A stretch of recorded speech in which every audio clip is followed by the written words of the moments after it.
Hello everyone! Welcome back to my channel. Here is your Mami Lola once again. For today's video, papakita ko sa inyo ang construction ng aking bagong greenhouse. Ayan po, nakapaghukay na sila. May hollow blocks na. May mga poste na po. Ayan.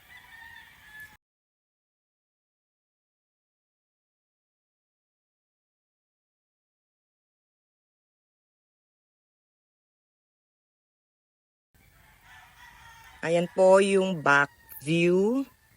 Ayan, may pintura na rin po. Nilagyan na nila ng primer para hindi kalawangin yung mga bakal. Ayan.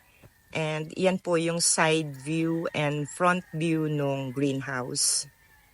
Ayan po. Tapos na. Tapos na mag-welding. Tapos na lahat-lahat. Ang gagawin na lang po ay ang maglagay ng net. So, ang ginamit po dyan, ang pinaka-poste po, bali 2 inches ang diameter ng GI pipe. And yung mga brace naman, 1.5 and 1 inch po yung diameter. Ayan, nagpagawa rin po ako ng bahay kubo, pahingahan ng inyong Mami Lola kapag natapos akong maghalaman. So yan, nag-start na rin po silang maglagay ng net. Nag-start po sila doon sa itaas.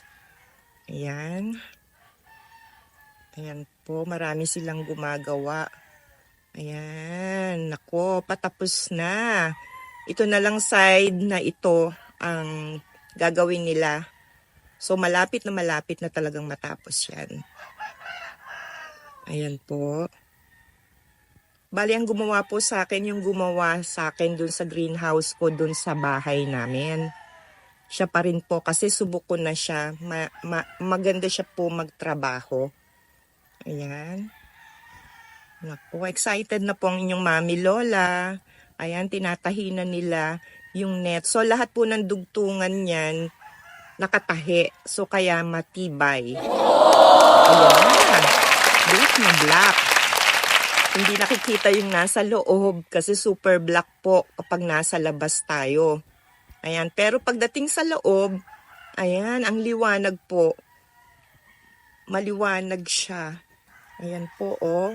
Uy, tapos na po yung aking bahay kubo dun. Ayan, ang ganda sa itaas, oh.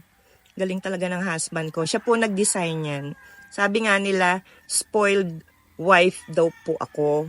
Lahat ng gusto ko, nasusunod. So, yun lang po. Thank you for watching.